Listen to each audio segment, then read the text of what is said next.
Hello' everyone welcome back to my YouTube channel gain Gyan for exam. আজিৰ ভিডিঅ'টোত মই তোমালোকক বহুত বেছি ইম্পৰ্টেণ্ট কথা কেইটামান ক'বলৈ ওলাইছোঁ, য'ত তোমালোকে কোনটো অপশ্যন চুজ কৰিলে ভাল হ'ব সেইটো তোমালোকে ভিডিঅ'টোৰ পৰা জানিবা। আৰু ভিডিঅ'টো বহুত বেছি ইউজফুল হ'ব যিকেইজন ষ্টুডেণ্টৰ মনত এতিয়াও ডাউট আছে কিছুমান কুৱেশ্যনছ লৈ, লাইক আমি ইউ জি কৰ্চৰ এডমিশ্যন ল'ম নে আমি কোচিং কৰিম নে আমি জবৰ কাৰণে এপ্লাই কৰিব পাৰিম। যদি আমি জবৰ কাৰণে এপ্লাই কৰিব পাৰোঁ তেতিয়াহ'লে আমাৰ হাতত কি কি অপশ্যনছ আছে, এই সকলোখিনি আজিৰ ভিডিঅ'টোত মই তোমালোকক কৈছোঁ। তোমালোকে যাতে ভিডিঅ'টো ভালদৰে শেষলৈকে চোৱা আৰু মোৰ কথাখিনি ভালদৰে বুজি লোৱা। তেন্তে ব'লা আমি মেইন টপিকত আগবাঢ়োঁ। তোমালোকে যিহেতু এইবাৰ HS পাছ কৰিছা, তো তোমালোকৰ হাতত মেইনলি কেইবাটাও অপশ্যনছ আছে নিজৰ কেৰিয়াৰটো চুজ কৰাৰ কাৰণে। পোনপ্ৰথমে তোমালোকে ইউ জি কৰ্চৰ এডমিশ্যন ল'ব পাৰিবা, লাইক BA হওক, BSc হওক বা BCom হওক, নাইবা তোমালোকে কোনোবা এটা প্ৰফেচনেল কৰ্চত ডিপ্ল'মা কৰিব পাৰিবা, নাইবা আদাৰ কৰ্চেছটো হৈছে গেট জব। তোমালোকে হায়াৰ ছেকেণ্ডাৰী কমপ্লিট কৰিও তোমালোকে জবৰ কাৰণে কোৱালিফাই কৰিব পাৰিবা। এতিয়া মেইন কথা হৈছে তোমালোকে কোনটো কেৰিয়াৰ অপশ্যন চুজ কৰিবা। মেক্সিমাম ষ্টুডেণ্টে ইউ জি কৰ্চৰ এডমিশ্যন ল'ব, বিকজ বহুত কথা আছে। প্ৰথমতে কথা হৈছে তেওঁলোকে এটা ভাল পাৰ্চেণ্টেজ লাভ কৰিছে আৰু সেই পাৰ্চেণ্টেজটো লাভ কৰাৰ বাবে তেওঁলোকে স্কুটি পাব, আৰু যদি তেওঁলোকে ইউ জি কৰ্চৰ এডমিশ্যন নলয় তেতিয়াহ'লে স্কুটি লাভৰ পৰা বঞ্চিত হ'ব, অৰ্থাৎ তেওঁলোকে স্কুটিৰ কাৰণে এলিজিবল নহ'ব। ছাপ'জ তুমি 80% পাইছা আৰু তুমি যদি ইউ জি কৰ্চৰ এডমিশ্যন নলোৱা, দুটা সুবিধাৰ পৰা বঞ্চিত হ'ব। প্ৰথমটো হৈছে স্কুটি লাভ নকৰিবা। তুমি যদি এজন মেল বা ফিমেল কেণ্ডিডেট হয় আৰু তুমি 80% লাভ কৰিছা, তেতিয়াহ'লে তুমি স্কুটি লাভ নকৰা যদিহে তুমি ইউ জি কৰ্চৰ এডমিশ্যন নলোৱা। তো মই ছাজেষ্ট কৰিম তোমালোকে ইউ জি কৰ্চৰ এডমিশ্যনটো লৈ থ'বা। আৰু ছেকেণ্ড কথা হৈছে তোমালোকে যদি কোচিং কৰা, কিছুমানে কি কৰিব JEE বা নীটৰ কাৰণে, অৰ্থাৎ ইঞ্জিনিয়াৰিং আৰু মেডিকেলৰ কাৰণে কোচিং ল'ব, তেওঁলোকে কি কৰিব ইউ জি কৰ্চৰ এডমিশ্যন নলয়। বাট মই ছাজেষ্ট কৰিম যে তোমালোকে এডমিশ্যনটো লৈ থ'বা, বিকজ তোমালোকৰ যদি পাৰ্চেণ্টেজটো ভাল হয় তেতিয়াহ'লে তোমালোকে এটা স্কলাৰশ্বিপ লাভ কৰিবা, সেইটো হৈছে ঈশান উদয় স্কলাৰশ্বিপ। আৰু ঈশান উদয় স্কলাৰশ্বিপ লাভ কৰাৰ কাৰণে তোমালোকে ইউ জি কৰ্চৰ এডমিশ্যন লোৱা বুলি দেখুৱাব লাগিব, যে এডমিশ্যন প্ৰুফ তেওঁলোকে খুজিব, তেতিয়া তোমালোকে ইউ জি কৰ্চৰ এডমিশ্যন লোৱা বুলি এই প্ৰুফটো তোমালোকে দিব লাগিব। তো মই ছাজেষ্ট কৰিম তোমালোকে যদি এনেকুৱা এটা ফেমিলি বেকগ্ৰাউণ্ডৰ পৰা অহা য'ত মিডিল ক্লাছ ফেমিলি হয়, তেতিয়াহ'লে মই তোমালোকক হাইলি ৰিকমেণ্ড কৰিম তোমালোকে ইউ জি কৰ্চৰ এডমিশ্যন লোৱা, যাতে তোমালোকে এই দুয়োটা বেনিফিটছৰ এডভান্টেজটো ল'ব পাৰা।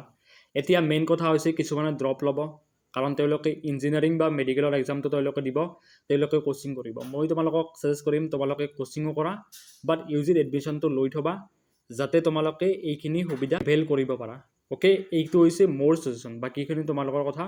এতিয়া মেইন কথা হৈছে হায়াৰ ছেকেণ্ডাৰীটো পাছ কৰাৰ পিছত আমাৰ হাতত কিবা জবৰ অপৰচুনিটি আছে নেকি।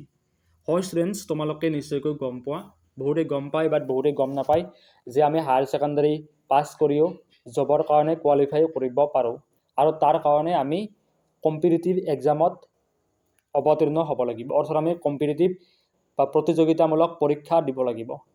ইয়াৰে কেইটামান পৰীক্ষাৰ কথা মই তোমালোকক ক'ম।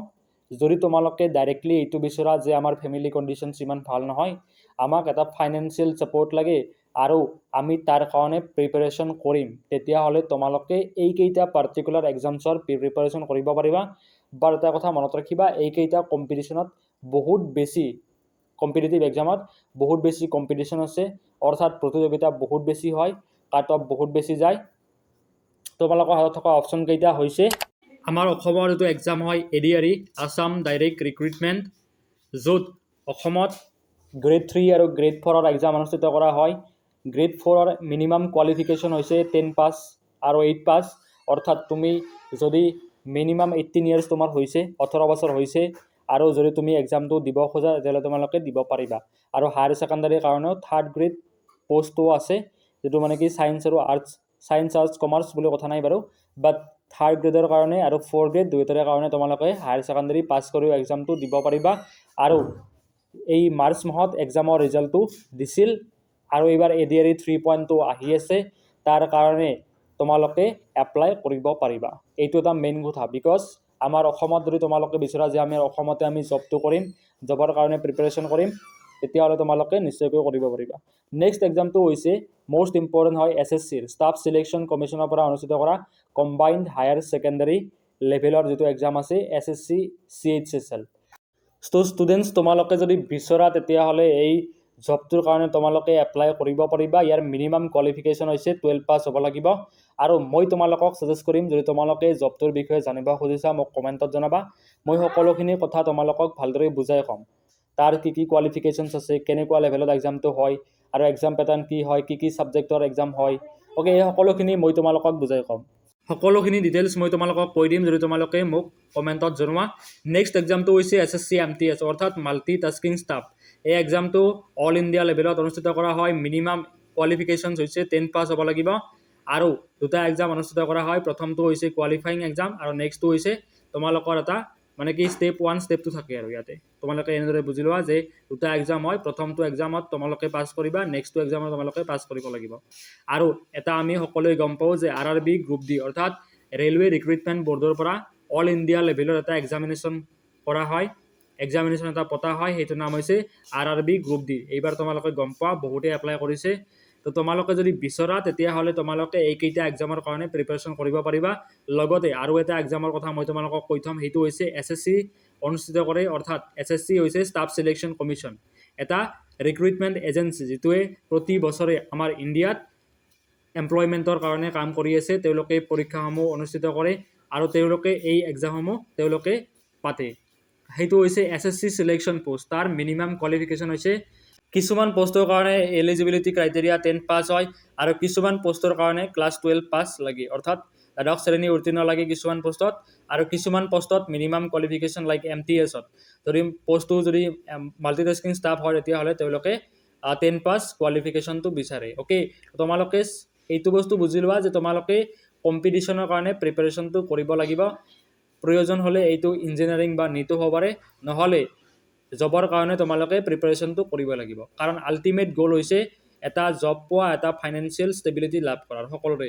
অ'কে, তো সেয়ে মই তোমালোকক ছাজেষ্ট কৰিম যে তোমালোকে এতিয়াৰ পৰাই কম্পিটিশ্যনৰ কাৰণে প্ৰিপাৰেশ্যনটো ষ্টাৰ্ট কৰা। বিকজ নামটো হৈছে কম্পিটিটিভ এক্সাম আৰু এতিয়া কম্পিটিশ্যনটো বহুত বেছি হৈছে। ইমান হাই লেভেলৰ কম্পিটিশ্যন হয় তোমালোকে ভাবিব নোৱাৰা। অ'কে, তো তোমালোকক মই ছাজেষ্ট কৰিম আৰু এটা কথা যে তোমালোকে এতিয়াৰ পৰাই মেথেমেটিক্স, গণিত, ৰিজনিং, ইংলিছ আৰু জেনেৰেল এৱাৰনেছ, সাধাৰণ জ্ঞান বা সাধাৰণ যিটো এৱাৰনেছ আছে সেই জেনেৰেল এৱাৰনেছখিনি বা কাৰেণ্ট এফেয়াৰ্ছ হওক, বৰ্তমান সময়ত কি কি চলি আছে, কুইজবিলাক তোমালোকে ভালদৰে পঢ়ি থকা। এই এক্সামত এইখিনি টপিকৰ পৰাই কুৱেশ্যনছবিলাক আহিব। বি ইট ADRE, এইটো ADRE হওক বা SSC CHSL হওক, SSC MTS হওক বা SSC চিলেকশ্যন পোষ্ট বা SSC ফেজ 13 হওক। অ'কে, এই সকলোখিনি এক্সামতে যদি তুমি প্ৰিপাৰেশ্যন কৰিম বুলি ভাবিছা তেতিয়াহ'লে তোমালোকে এতিয়াৰ পৰাই মেথছ, ৰিজনিং বা ইংৰাজী আৰু সাধাৰণ জ্ঞান বা সাধাৰণ এৱাৰনেছত তোমালোকে চাব লাগিব। এইখিনি আছিল আজিৰ কাৰণে। তোমালোকে নিশ্চয়কৈ বুজি পাইছা। তোমালোকৰ হাতত বহুত অপশ্যনছ আছে।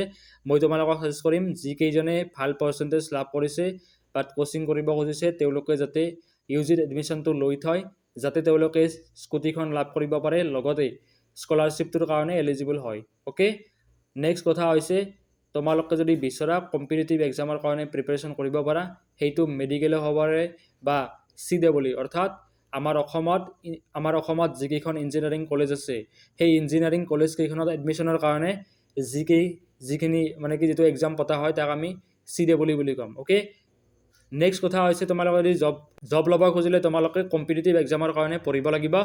আৰু ইয়াত গণিত হওক বা ৰিজনিং হওক, ইংৰাজী হওক আৰু জেনেৰেল এৱাৰনেছ লাইক কুইজ আৰু কাৰেণ্ট এফেয়াৰ্ছৰ পৰা কুৱেশ্যনছবিলাক আহে। তো তোমালোকে যাতে টাইম টু টাইম আপডেট কৰি ৰাখা আৰু কুৱেশ্যনছবিলাকৰ প্ৰেক্টিছ কৰি থাকা।